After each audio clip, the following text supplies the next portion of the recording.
Welcome to today's video. It's another scorcher of a day. You can probably tell on my face I am already sweating like crazy, but today is finally fabrication day. You can already see that I've got the turbo and the hot side off the SR here, and that's because we've already started fabricating and welding the gate V-bend flange on there. We've got some piping that's arriving at lunchtime, so we're getting all of this sorted out today, and if everything goes well, we're gonna hear this thing roar to life for the first time today. Yes, my friends, we will be starting the SR for the first time after the full engine build, forged internals, all that kind of stuff, and I'm really excited. I'm not envious of Okachan right now because not only is it a crazy hot day and like 5 minutes of work makes all your clothes wet with sweat, but he's now got a weld in front of a hot burning piece of metal as well. Can't thank this guy enough though. It's currently 34 degrees Celsius right now here, but obviously with the humidity it's way hotter. But we do have the gate on there in position. We're going to worry about the dump and the screamer later because for some reason when we ordered 90s, we thought they were going to be like the nice long 90s, but they sent us small 90s. So now we need to obviously order some straight pieces of 38mm pipe. So we're not going to be able to get our screamer dump pipe done today, but we can at least get the main dump pipe done. So I've just been working on mocking everything up. This is currently how I have the down pipe laid out. I could have sucked this in a tiny bit more, but it's fine, honestly. All the piping here has enough space, everything behind there, and I'm going to heat wrap this, so I think it'll be okay. And I've just been working on like mocking everything up. It's hard, man. I am definitely not a fabricator, but it's a huge learning curve for me, and we're getting it done, and that's all that matters, I guess. But it's coming out pretty amazing. I did make one tiny mistake, but I'm fixing it with like a little pie cut down there. It might be hard to see, just to like get everything in the right position. But yeah, I'm gonna go pull this out, tack some more welds on there, get Okachan to do that. I've just been using my trusty old friend tape to hold everything in place while I mark it all up. And then on the home stretch now, hopefully, just another couple pie cuts to the catalytic converter and whole dump pipe should be done. But it's killing me, like my shirt is so wet, I don't even know if the camera can see it, but I am dying today. I don't know if the camera's gonna pick it up, but my face is drenched in sweat, if you can see all that all there. Like, this is like Florida hot heat, like crazy hot days in Florida, but 200% more humidity. It is death. Taking a quick moment to tell you about today's video sponsor, which is Dafsky. Dafsky sells air fresheners for your ride, and it doesn't matter what car you have, whether it's a D1 GP spec S15 or a K-van. Dafsky has you covered with an air freshener, particularly their new AC vent clip-on ones are amazing. And now this car doesn't smell like sweaty Japanese men, including myself, but smells beautiful. Dafsky has a bunch of different scents that I know you guys are gonna love. Like these new ones here, Frozen Tundra and Black Canyon, as well as I can't forget the one that I collaborated with them on, the Sakura Japanese scented one. Go ahead to dafsky.com right now and grab yourself an air freshener for your ride. And make sure you support the companies that support me. We would not be able to do the things that we're doing today without them. So go give them some love, guys, and let's get back to the video. So Okachan right now is welding the entire downpipe together for me. I'm super hyped on how it turned out. It's the first time I've mocked up something all by myself, and I think it's going to turn out really, really good. The only thing is I wish I could weld. I need to learn TIG. I need to spend a bunch of time and get a really good TIG machine. So if you guys have any recommendations for like a good, like I don't want the cheapest of the cheap, like I don't want junk. I want something that's like middle tier, maybe a little bit above middle tier, something to start off with, get good at, and be able to really like do all my own fab work and stuff at our shop. So let me know if you have any recommendations on what welders to get. I want to get an American branded one. All the ones in Japan are like this old kind of inverter style, so I want to get something with English on it. Anyways, while he's welding that up, I'm going to bleed the clutch and brakes, get that done, and then we can bolt this thing on, plug the ECU in, and hear this thing roar to life for the first time. Bleeding brakes and clutch has been a complete failure. This caliper, the piston's failed, so it's leaking brake fluid out of it, which means we got to rebuild this caliper. Then I went to bleed the clutch and kept saying the pedal felt soft even though we weren't getting any air in the system, and I just opened up the little hole here to have a look, and the slave is leaking in there. You can see the oil dripping on the bottom there. So transmission has to come out, and this is why I hate these kinds of slaves. I have no idea why it's leaking. I suspect probably that fitting in there is the culprit, and it's just not it's not tight or something, but I did those up super tight, so I'm also very surprised. I don't know why it's leaking. Hey, I don't think it's failed. It looks like it's just dripping from the other side, so probably just the fitting needs to be tighter. I am really sad right now that we got to take the transmission out. So, I mean, I could try and get the car started tonight still, but I just don't know if it's worth it. Maybe we can quickly pull the transmission and then see from there, but if the slave's failed, and that's why it's leaking, then the car's screwed. So, like, it's stuck here, and I have to wait for another slave. But hopefully that's not the problem. Let's pull this out, I guess, and try and tighten those fittings.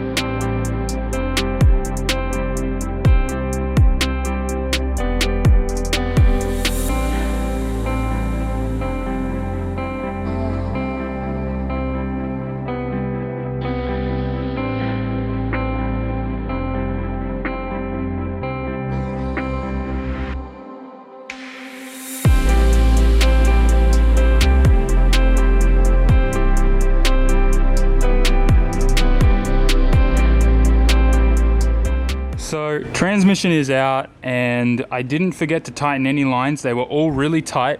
It just seems like with the tilt and slave that even though this felt really tight in there, it's hard to see on camera, but the taper edge really wasn't contacting the taper edge inside of it. You can see here where the fitting's connected, there's that nice rim around there from it touching and sealing, but for the inside, there's only this tiny little line there. So I've been doing some testing, and it seems like it's scary how tight you have to do this up. Both sides are the same, by the way. This is just like, they're both identical, both sides. One's not longer than the other. The taper's identical. But I've been testing with this one and just like really like tightening it to see if it does touch it. If you go really tight, and it does, I guess you're really meant to crank on these. Like, they were tight already, but like if I really get into it, I can get another turn into it and it'll seal then. So just in case, I'm going to put some Permatex thread sealant on there and just really crank them in. But it's scary. Like, I did not expect that you'd have to tighten them that tight, to be honest. I'm like expecting the thing to crack or something. But we'll put these back in and hope for it. This is the first time I've ever had one of these slaves inside the bell housing, and I already hate it. One little problem and you got to pull the whole transmission. At least it's easy to pull the transmission on this car. It's currently 9 p.m. and still 32 degrees Celsius in the shop. And look, got the transmission back in, everything's working. Seems like it's just those fittings, and I had to go like way beyond tight. In my opinion, like it felt like it was gonna break something, but I guess that's what they need. So everything's in, downpipe is all welded, and I've got that kind of loosely bolted up there before we put the V-band on up the top. I'm filling the transmission with oil right now. Then I'm gonna do turbo lines. Once the turbo lines are hooked up, I don't see why I can't plug in the link ECU and turn this thing on and load it with a base map. I'm not gonna be able to do any tuning or anything like that, but just to hear this thing idle would be amazing. So that's my goal. It's 9 p.m., well 9:20. Can I get this done before 10:30? Let's find out. By the way, how good does my downpipe look? Yeah boy, can't wait till I can learn how to weld, or TIG. Quick little update, I've made an even bigger mess, but I have the oil drain made, I have the oil feed made, and I'm just gonna quickly whip up the water feed and drain. It is, wifey just messaged me asking what's taking so long, but it is 10:44. I'm getting this done, boys. We're gonna start this thing tonight if it's the last thing I do, and I'll be very disappointed if something else goes wrong, because it has not been my day. Everything that could have gone wrong has gone wrong with this. It was supposed to be an easy fab up a downpipe and then plug in the link ECU and start the car, but yeah. We're nearly there, home stretch. All the turbo lines are done. I've got the laptop hooked up to the link inside. This is my map sensor hose. This is some ghetto stuff. But I mean, this thing was gonna be running today a lot less ghetto. But obviously, all the issues we had today, massive setbacks. So I just want to hear this thing roar to life. So we're gonna do some bip bop things on the ECU, get this thing set up with the injectors and all that kind of stuff, and then we should be ready to party. I've set up everything that I think we need to.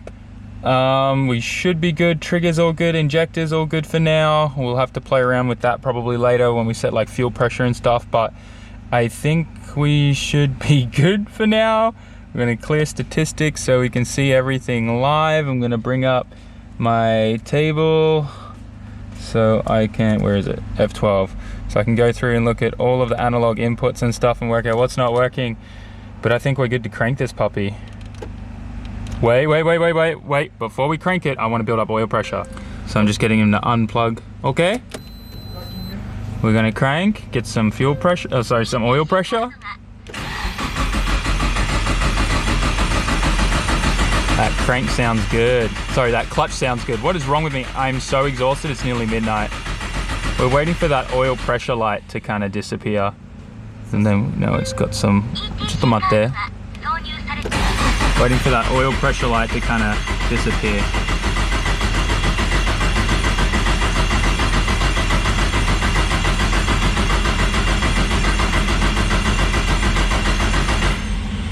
It's gonna take its sweet time. So I've been cranking for a while now, and now the oil pressure lamp turns off when I crank. See that? Means we have oil pressure. Can you please plug it back in for me? Plug it, height it. Now, we should be good. Whew! 긴장스레.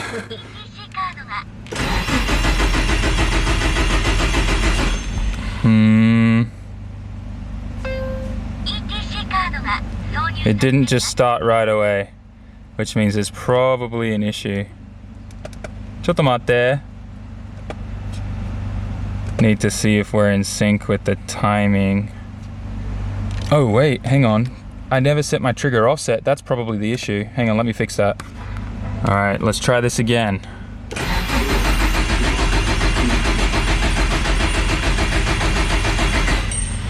We're not getting a trigger 1 signal.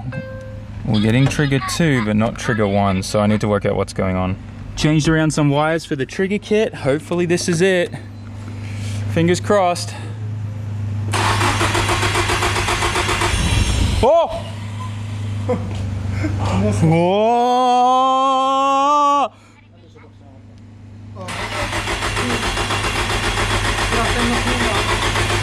Whoa, we were so close. Why did it stop? Nande? Fuel pressure?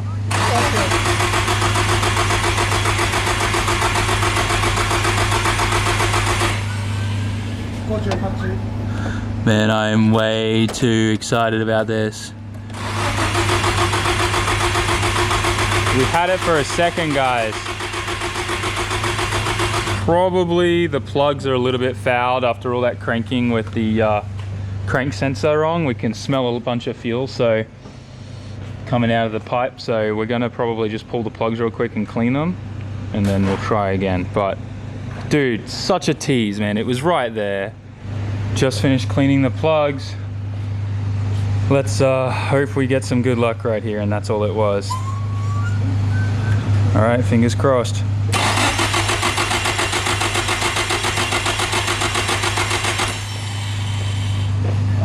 What is going on? This is so frustrating.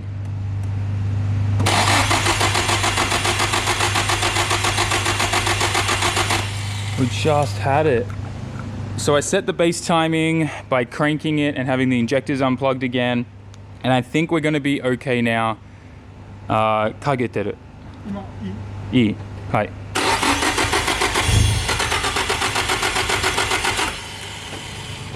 Man, such a tease. Such a tease. So close, I can feel it.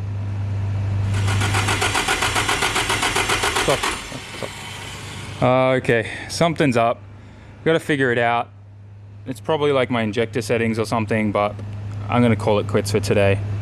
We got it to kind of start again, but I can just smell like all this gas. I think it's, what's our fuel pressure going to? I'll unplug the injectors and we'll crank it again. So I'm just gonna check fuel pressure. What it's going to. Oh, It's too much fuel. It's too much fuel. もう一回かけてる? Okay, it's too much fuel, that's what it is. Because it just started with the injectors unplugged again. So if I can take out the fuel, I think it's injector settings to be honest. Let me play around with this real quick. Let's try this one last time and see if this works. Oh boy. Okay.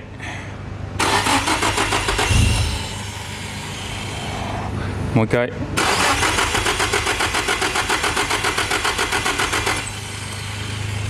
Okay, I'm gonna have to go back to the drawing board. I'm gonna give up on today. It's late. It's 12:30. These guys need to go home. I need to go home. This sucks, but we're gonna have to call it quits. If I keep messing around with it, there's a good chance that I might break something or do something wrong because I am definitely not in the right mindset for this, which really sucks.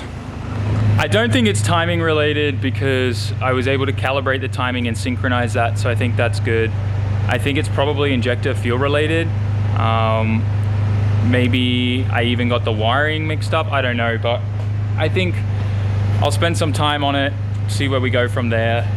We'll have to look at it after Matsuri, but for now at least the car can come off the hoist, just not on its own power, which really sucks. The whole reason why I stayed here today is because I could just see a little bit of light at the end of the tunnel, and it's so heart-wrenching and crushing to be so close but yet so far away. I'm really annoyed. But all of that aside, it's not going to stop me from feeling amazing because I have this beautiful S15 in front of me, and I'm sure it's going to be the simplest thing ever for that problem, and then this thing will be ripping and roaring to life. So at the end of the day, this thing looks epic and I'm super excited. I'm going to pack up and head home. So I just had a thought, what if I set this thing up with a map sensor that was wrong? So I know there's a few different of these ECUs that came out, one with the 4-bar map sensor and some with the 7. So I'm just wondering if that's it. Oh, please don't tease me. No, no, no, no, no.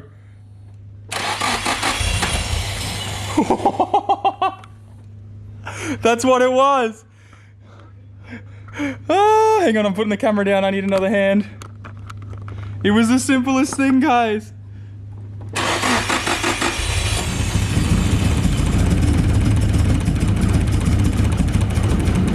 It's the map sensor. It's the map sensor. That's what it is.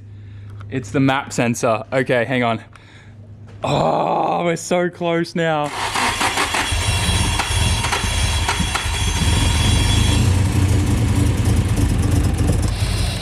I'm trying to work out if it's too rich or what's the go here. Let's try 40%. Okay, okay.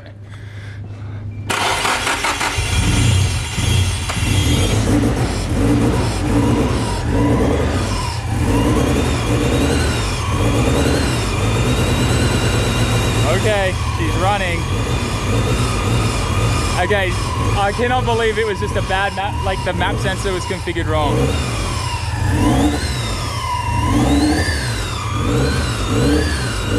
Some of the plugs sound fouled, so we'll have to definitely sort that out.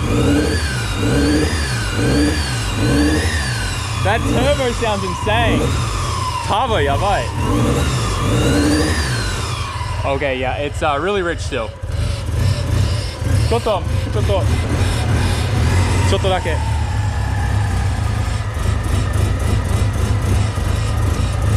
Okay, もう一回。もう一回いいでしょ。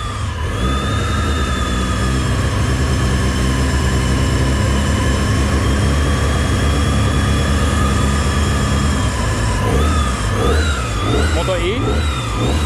Okay, so it's just a lot of fuel.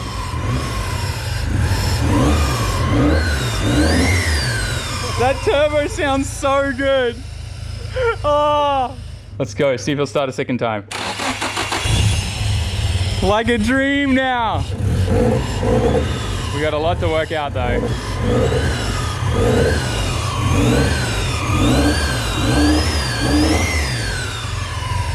Oh my God. I cannot believe it. It was so worth it. I was just literally packing up the tools. We were packing and bringing everything in. I was like, wait, what if the map sensor in this ECU isn't a 7 bar and it's a 4 bar?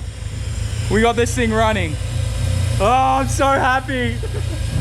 On our way home, and it feels so good that I didn't just end up leaving the car there without it starting and running. Man, it's always the simplest little things generally in these situations, like the things that you just like didn't even think about or slipped your mind, you never double checked because you were just like, it'll be right, you know what I mean? Like it's that kind of thing. I don't know, but regardless, S15 started for the first time. I'm feeling amazing and no one can take this win away from me, so I'm super happy.